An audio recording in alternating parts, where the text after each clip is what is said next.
안녕하세요. 오늘도 사은살롱을 찾아주셔서 감사합니다. 결혼 5년차 여성입니다. 제가 남편을 만나게 된 건 대학교 1학년 소개팅에서였어요. 그날 저와 남편은 이어지지 못했지만 몇 년 뒤 우연히 재회하게 되었고 그걸 계기로 3년 연애 끝에 가정을 이루게 되었죠. 그런데 얼마 전에 대학 시절에 영어 학원에서 알고 지냈던 친구가 저를 찾아왔더라고요. 대학 시절 소개팅에서 제 남편의 짝이 되었던 친구였어요. 그런데 그 친구의 첫마디에 순간 화가 치밀지 뭐예요. 강지영, 너 내가 버린 남자 좋아서 결혼했다며? 순간 제가 잘못 들은 줄 알았어요. 그래서 그 친구에게 뭐라 그랬냐고 되물었더니 똑같은 말을 한 번 더 하더라고요.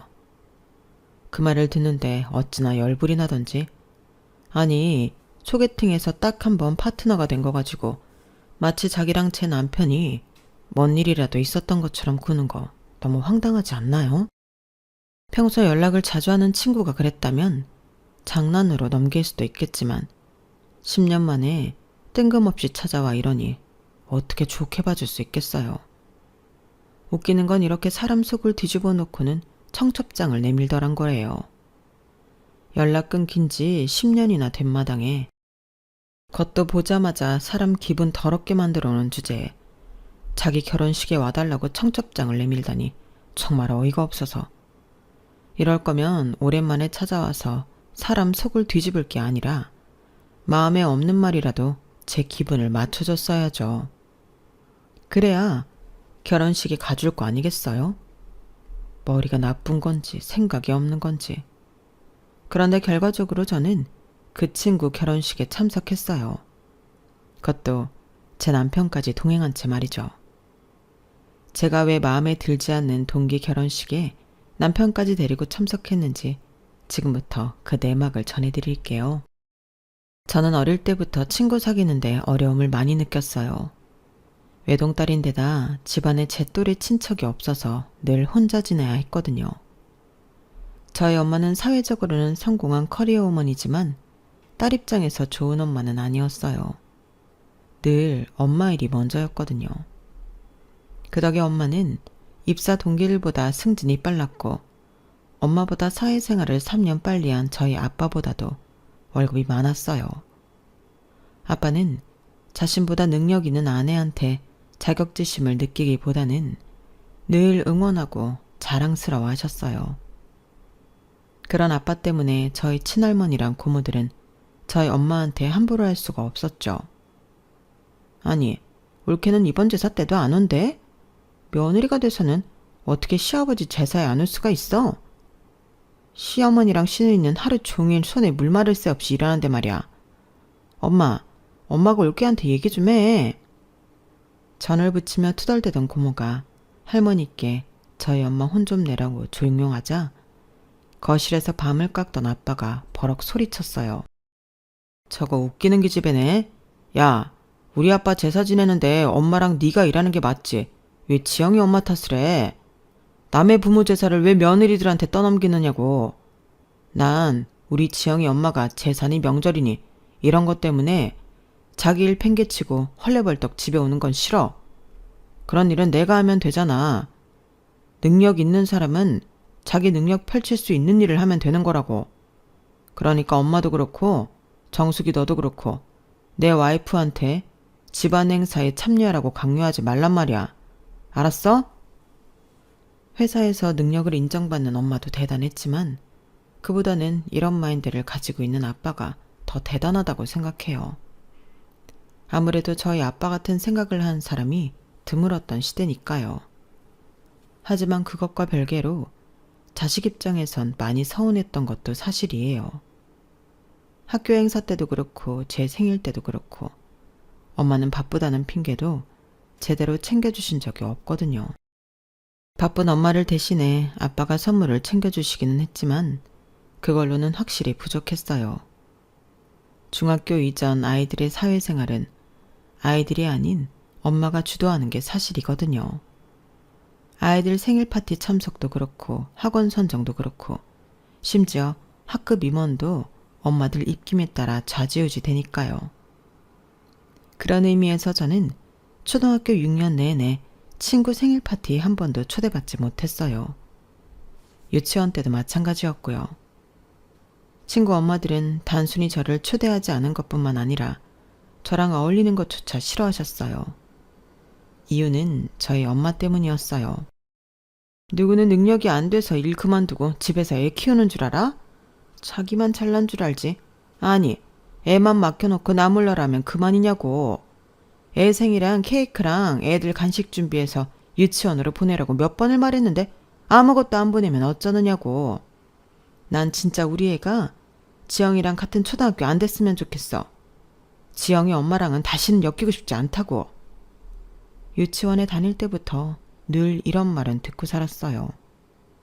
유치원 때도 그렇고 초등학생 때도 그렇고 저희 엄마를 싫어하는 친구 엄마들이 정말 많았거든요. 제가 살던 지역이 엄마들 치맛바람이 특히 센 곳이라서 그랬는지는 모르겠지만 일 때문에 자식들 학교 활동에 참여하지 못하는 직장인 엄마들을 배척하는 분위기였어요. 특히 저희 엄마처럼 학교에 얼굴 한번 비추지 않는 엄마라면 표적이 되기 십상이었죠. 그렇다고 엄마가 이런 걸로 상처받거나 하진 않았어요. 이런 일이 있는 줄도 몰랐으니까요. 상처를 받는 건 바로 저였죠. 그렇다고는 해도 제가 친구들과 어울리지 못했던 게 오로지 엄마 탓은 아니었어요.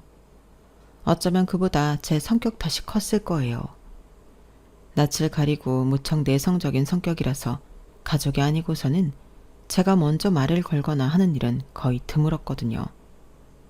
앞에 나가서 발표를 하는 건 꿈도 못 꿨고요.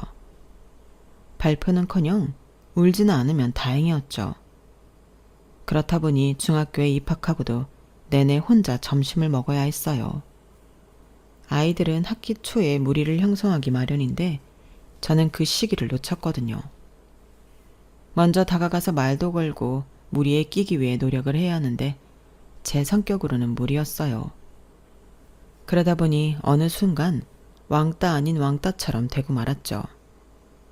그렇게 1학년을 보내고 2학년이 되었는데 학기 초에 저한테 먼저 말을 걸어오는 친구가 생긴 거예요. 내심 친구가 간절했던 저로서는 이번 기회를 놓치고 싶지 않아서 그 친구한테 헌신적으로 대했어요.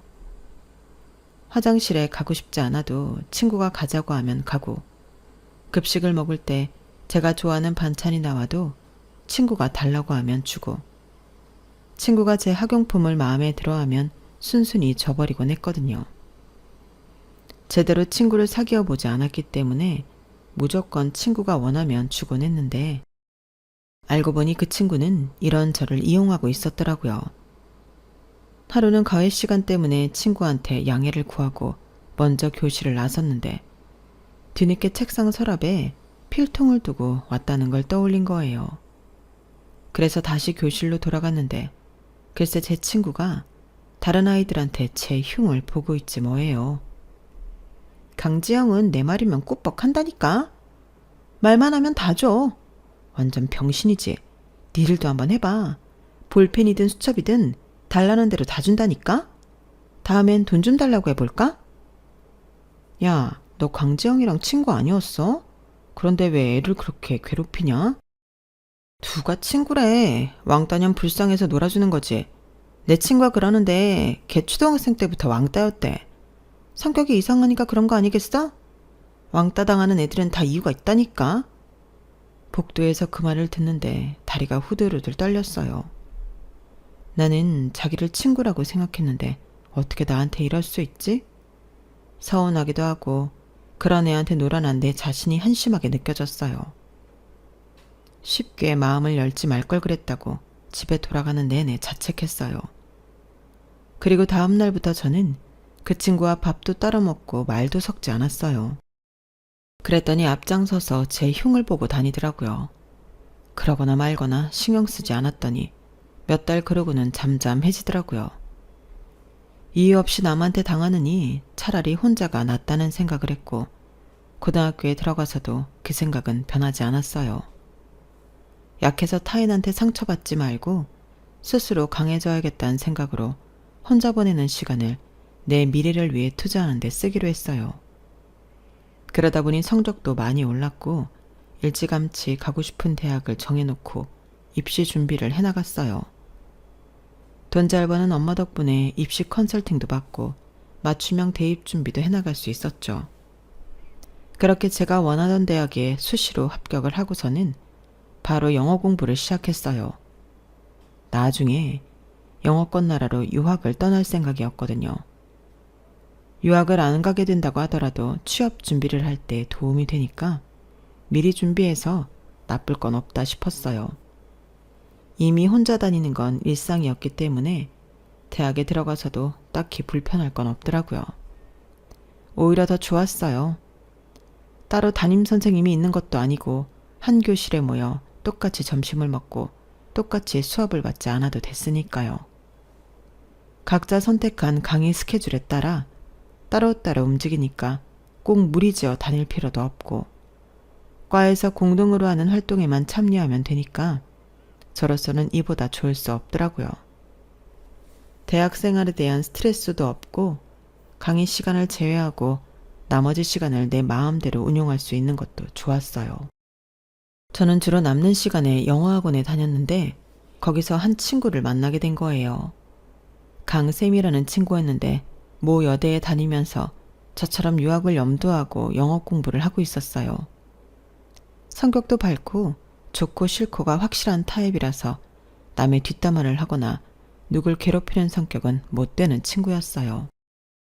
무엇보다 치안 척을 하지 않아서 좋더라고요. 꽤 가까워졌다고 생각했는데도 먼저 전화번호를 묻지도 않고 친하다는 이유로 사적인 걸 묻거나 하지도 않았어요. 사람들과 잘 융화하는 편이지만 지켜야 할 선은 지키는 느낌이었죠. 그런 점이 마음에 들어서 제가 더 다가가게 되더라고요. 그런데 하루는 세미가 제 전화번호를 묻는 거예요. 세미가 고작 전화번호 하나 물었을 뿐인데도 이상하게 기분이 좋더라고요. 이제 우리가 그 정도 친분은 된다는 의미 같았거든요. 그래서 흔쾌히 알려주었어요. 주말에 시간 되면 소개팅 할래? 어쩌면 서울대 경영학과 애들이랑 소개팅을 하게 될지 모르거든. 글쎄, 난 소개팅은 해본 적이 없어서. 잘 됐네. 그럼 이번에 한번 해봐. 소개팅이 별거니? 만나서 하루 노는 거지 뭐. 나이 들면 이런 것도 못한다고. 그럼 지영이 너도 하는 걸로 알고 있을게. 그렇게 얼떨결에 소개팅을 하게 되었어요. 막상 약족장소에 나가보니 저 외에도 같은 영어학원 친구들이 몇 명 더 나와 있더라고요. 나한테만 소개팅을 권한 게 아니라 그냥 같은 수업을 받는 여자애들한테 다 권했던 거였죠. 내심 실망했지만 그렇다고 세미를 탓할 수는 없었어요. 제가 혼자 김칫국을 들이마신 셈이니까요. 그건 그렇고 상대편 남학생들을 보니 딱히 마음에 드는 사람은 없더라고요. 그래서 그냥 잠깐 시간을 때우다 들어가야겠다 생각했는데 그때 한 남학생이 뒤늦게 도착한 거예요. 바로 제 남편이었죠. 그날 남편은 단정한 옷차림에 수줍음 가득한 얼굴이었는데 그 모습이 제 마음에 들었어요. 저 친구랑 파트너가 되면 좋겠다고 생각할 정도로요. 하지만 그런 마음을 가진 사람이 저 혼자만은 아니라는 게 문제였죠. 세미도 제 남편을 마음에 두고 있다는 게 확연히 보였거든요. 세미는 키도 크고 얼굴도 예쁘고 무엇보다 성격이 시원시원해서 저와는 비교도 안 되게 돋보이는 아이였어요. 당연히 남학생들도 다들 세미랑 짝이 되길 바라는 눈치였죠. 어떤 방식으로 짝을 정할까 얘기를 하는데 갑자기 세미가 먼저 제 남편을 지목하더라고요. 남편은 세미의 지목에 놀랐는지 얼굴이 빨갛게 달아올랐어요. 수줍음이 많은 탓인지 대답도 못하고 난처한 표정이더라고요. 세미는 그런 남편 손을 잡아채더니 우린 먼저 일어날게. 나머지 사람들은 알아서 선택해. 그렇게 세미 손에 이끌려 남편은 세미와 함께 밖으로 나갔어요. 나가면서 저랑 잠깐 시선이 마주쳤는데 저는 황급히 눈을 피해버렸어요. 내가 자기한테 마음이 있다는 걸 들키기 싫었거든요. 세미랑 남편이 나간 뒤 남은 사람들끼리 파트너 결정을 했어요. 직접 지목하는 건 좀 그래서 남학생들 소지품을 여학생이 고르는 방식으로 정했죠. 그렇게 저는 나머지 남학생 중 한 사람과 짝이 됐는데 그쪽도 그렇고 저도 그렇고 서로에 대해 별로 흥미를 느끼지 못해서 소개팅 장소에서 몇 마디 나누다가 각자 집으로 돌아갔어요. 당연히 애프터 신청 같은 건 없었고요. 며칠 뒤 영어학원에 갔더니 쌤이와 여학생 몇몇이 그날 소개팅 얘기를 하고 있더라고요. 2명인가는 애프터 신청을 받았다며 계속 만나볼 생각이라고 했고 저도 그렇고 다른 한 친구는 그날 헤어진 이후로 연락이 없었다고 했어요. 제 관심사는 단연 쌤이었어요. 난 일단 킵해두려고. 보니까 집도 꽤 사는 것 같더라. 그날 입고 나온 옷 브랜드도 그렇고 대학 합격 선물로 받은 차도 있더라고. 걔는 당장 나랑 사귀자는데 고작 소개팅 한번 했다고 바로 사귀는 건 좀 모냥 빠지잖아. 지금 만나는 남자친구랑 깨지면 갈아탈까 생각 중이야. 그 말의 순간 저도 모르게 말이 튀어나갔어요. 쌤이 너 남자친구 있었어? 그러자 쌤이가 당연한 거 아니냐는 표정으로 저를 보더라고요. 없을 거라고 생각했어? 나 정도 되는 여자가 남자친구가 없다는 게 말이 되니? 지영이 너 은근히 날 무시하는구나? 내가 넌 줄 아니? 아니 그런 게 아니라 남자친구가 있으면 소개팅을 할 리가 없으니까. 얘도 참, 넌 무슨 조선시대에서 왔니? 남자친구 있는 거랑 소개팅이랑 무슨 상관이야. 남자를 만나봐야 더 좋은 남자로 갈아탈 수 있는데 당연히 해야지. 순진한 척하는 거니 생각이 없는 거니? 이상하게 그날따라 세미가 저한테 공격적으로 군다는 느낌을 받았어요. 그리고 그런 제 생각은 틀리지 않았더라고요. 그날 이후부터 세미는 저를 빼고 나머지 수강생들과 어울렸는데 은근히 세미가 저를 무리해서 밀어내고 있다는 느낌이 들더라고요. 그러던 어느 날 같은 수업을 듣는 선배 언니 하나가 저한테 그러더군요. 너 세미랑 싸웠니? 요즘 세미가 너만 따시키는 것 같던데. 초등학생도 아니고 다 큰 어른들이 영어학원에서까지 편가르 길라다니 철딱서니도 없지. 암튼 나는 그런 거에 관심 없으니까 혹시라도 말 걸 사람 필요하면 나한테 와. 먼저 제게 다가와준 선배 언니한테 고맙긴 했지만 솔직히 저는 그 정도로 상처받을 사람이 아니었어요. 이미 어릴 때부터 이런 상황은 너무도 많이 당해봤으니까요. 차라리 신경 끄고 내 공부만 하면 그만이었거든요. 이후 레벨이 바뀌면서 저랑 세미는 반이 갈렸어요.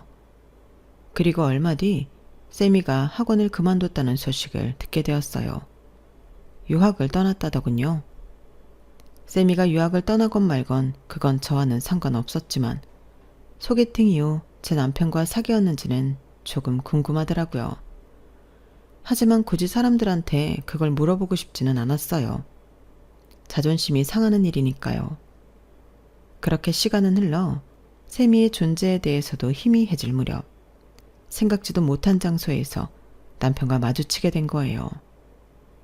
그날은 아빠 생신이라서 패밀리 레스토랑에서 식사를 하게 됐는데 저희 테이블에 주문을 받으러 온 아르바이트생이 제 남편인 거 있죠.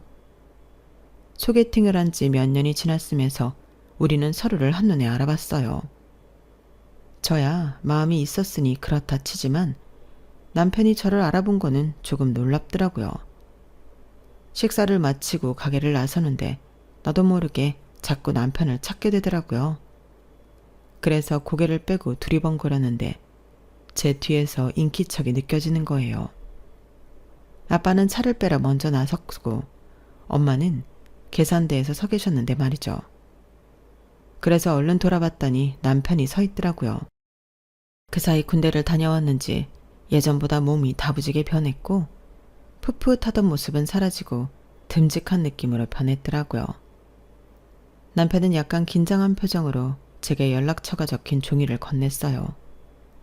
다시 만나서 반가웠다며 꼭 연락 좀 해달라고 하더군요. 집에 돌아와 한참을 고민하다가 이번이 아니면 영영 다시 못 보게 될 것 같아서 일단 문자를 보냈어요.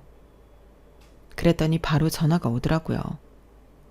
얼떨결에 통화를 하게 된 저는 정신이 반쯤 나간 상태에서 약속 장소와 시간까지 정했고 며칠 뒤 남편과 홍대에서 만나게 됐어요. 따지고 보면 제대로 대화를 하는 건 처음이었지만 이상하게도 어색함 없이 마치 예전부터 알던 친구와 대화를 하는 기분이더라고요. 사실 그때 말이야, 난 너랑 되길 바랬어. 그런데 어쩌다 보니 다른 사람한테 끌려나가게 됐지 뭐야. 그 일로 얼마나 후회했는지 몰라. 남편은 그날 자기를 데리고 나간 여학생 이름조차 기억을 못 하더라고요. 그래서 제가 알려주었더니 심드렁하게 그러냐고 대답하고 넘어갔어요. 자기한테 당장 사귀자고 했다던 세미의 말과는 상반된 반응이라서 누구 말이 맞는지 잘 모르겠더라고요. 세미 말로는 그때 사귀자고 했다던데 어떻게 그 사람 이름도 기억을 못해? 그러자 남편은 황당하다는 듯 그러더라고요. 내가 걔한테 사귀자고 했다고? 걔가 그래? 내가 자기 보고 사귀자 그랬다고? 난 그런 말 한 적 없어. 내가 마음에 들었던 건 너라니까. 그래서 그 애한테 네 연락처도 물어봤는데 자기도 잘 모른다고 그러더라고요. 소개팅 인원이 부족해서 자기 옆에 있던 여학생이 데리고 온 거라면서. 와, 걔 진짜 웃긴 애네. 그제야 왜 세미가 저를 따돌렸는지 알겠더라고요. 돈 있고 학벌 좋은 남자가 자신이 아닌 저한테 관심을 두니까 그게 자존심 상했던 거였어요. 그런데 남편이 이런 말을 덧붙이더군요. 내가 군대 가기 전에 우리 집이 망했어. 동업자가 공금을 빼돌려 도망치는 바람에 아빠 회사가 부도가 났거든. 그런데 그 무렵에 그 여자애한테 연락이 온 거야. 자기랑 사귀자고 그러더라고. 그러면서 같이 미국 유학을 가자는데 솔직히 어이가 없더라고. 자기가 사귀자고 하면 내가 당연히 받아줄 거라고 생각하는 게 기분 나빠서 딱 잘라 말했지. 우리 집 망해서 유학 갈 돈 없다고. 그랬더니 그 후로는 연락이 없더라. 소개팅 때도 나보다 내 차에 더 관심이 많더니 결국 걔 관심사는 돈 많은 남자였던 거지 뭐. 남편은 그 말을 하면서 씁쓸하게 웃었어요. 그건 돈 때문에 세미가 자신과 연락을 끊은 것 때문이 아니라 현재 자기 상황 때문이었을 거예요. 자라면서 고생이라곤 한 번도 해본 적 없던 사람이 아버님 회사가 망하면서 그동안 겪어보지 못한 시련을 겪게 되었으니까요. 아들의 대학 합격 선물로 중형 차를 사줄 정도로 재력이 있던 아버님은 전 재산을 다 잃고 물류창고에서 경비 일을 하게 되셨으니 얼마나 착잡하겠어요.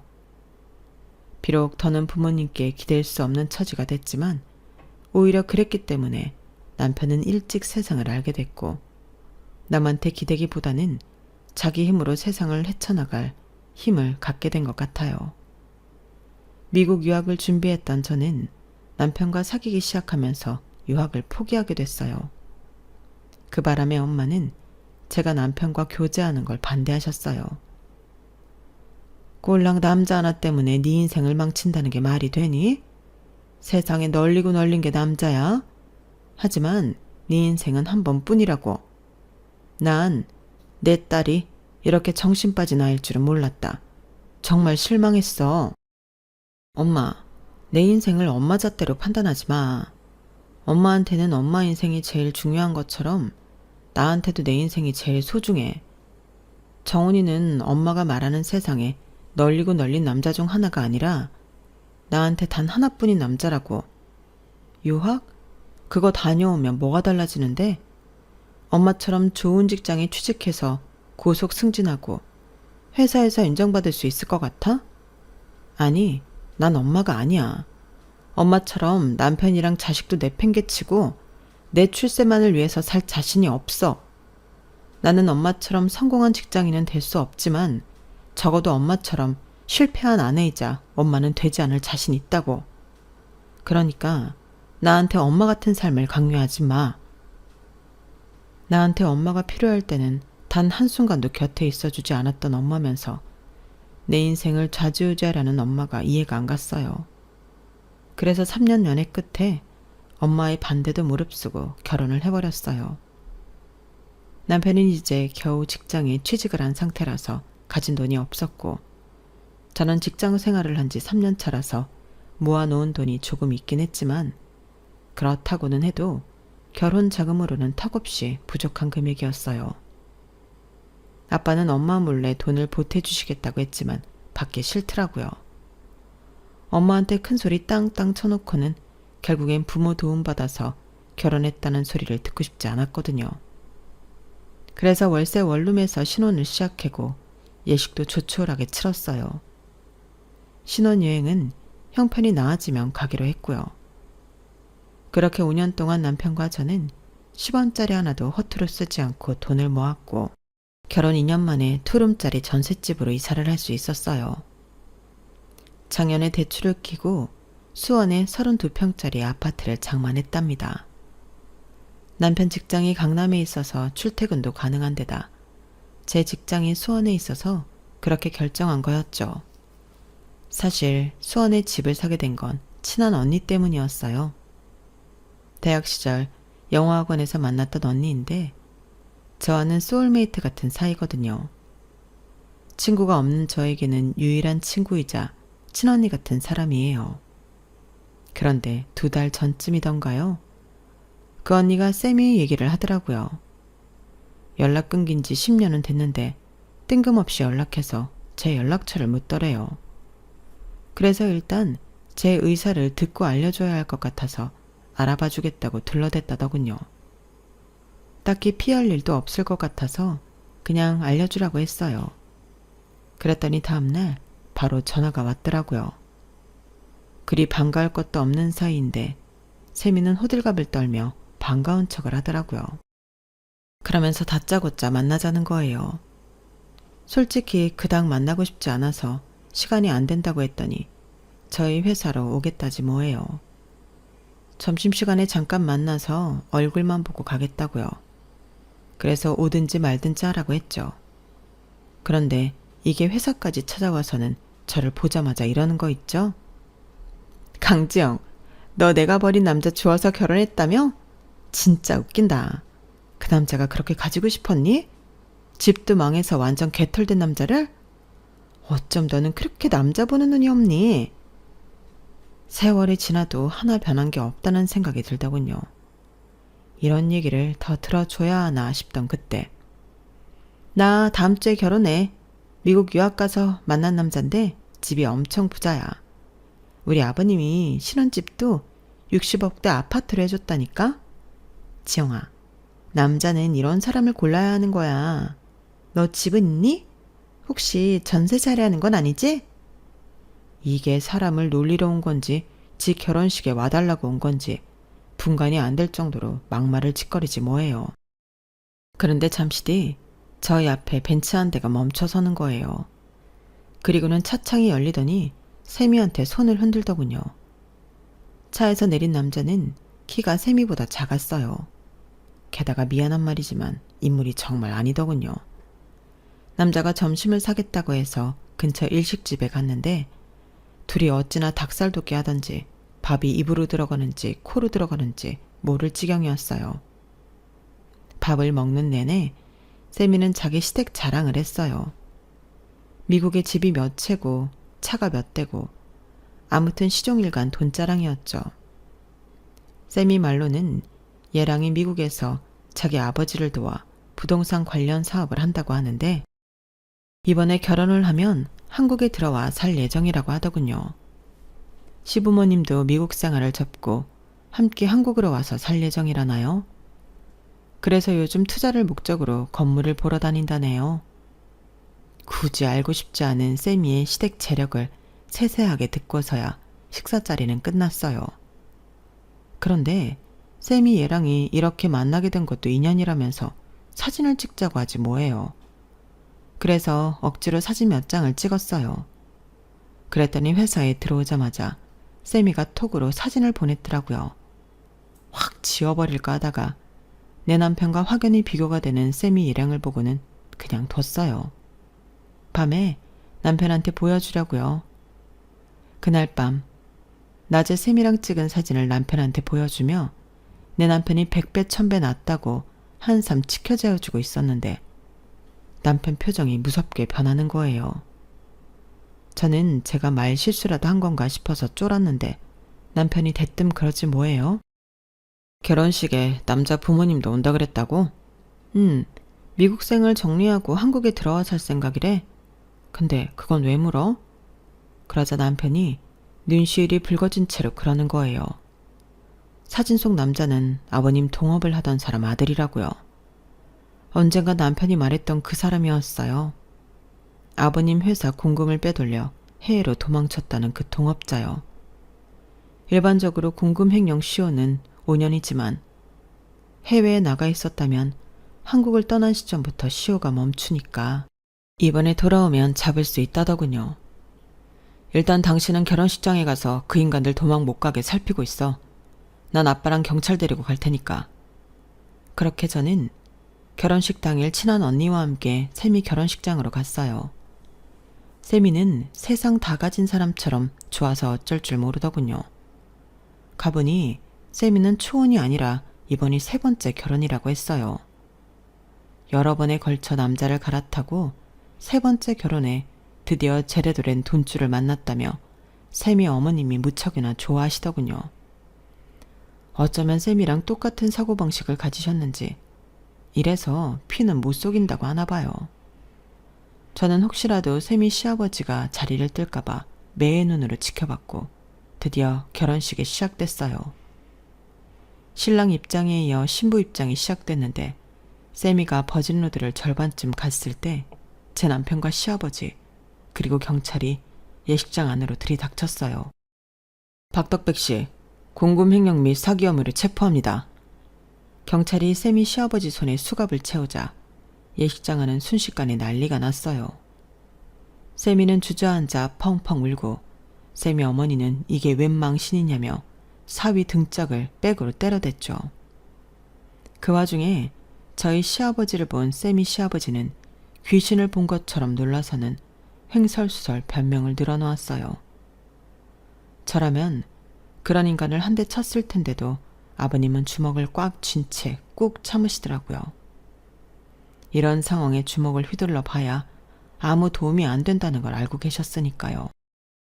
그날 세미의 결혼은 파투가 났고 저희 아버님은 변호사를 고용해 세미 시아버지를 상대로 소송을 진행하셨어요. 남편 말대로 공소시효가 아직 안 끝난 사건이라서 소송을 통해 돈을 돌려받을 수 있을 거라고 하더군요.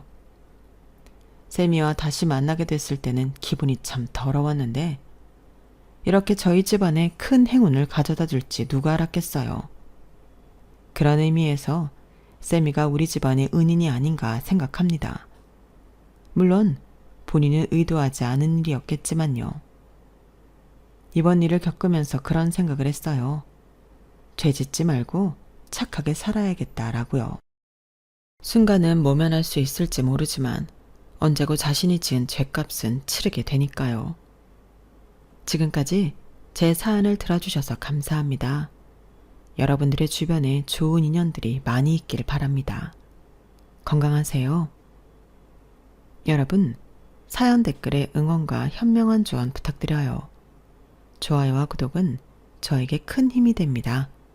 오늘도 좋은 일 가득하세요.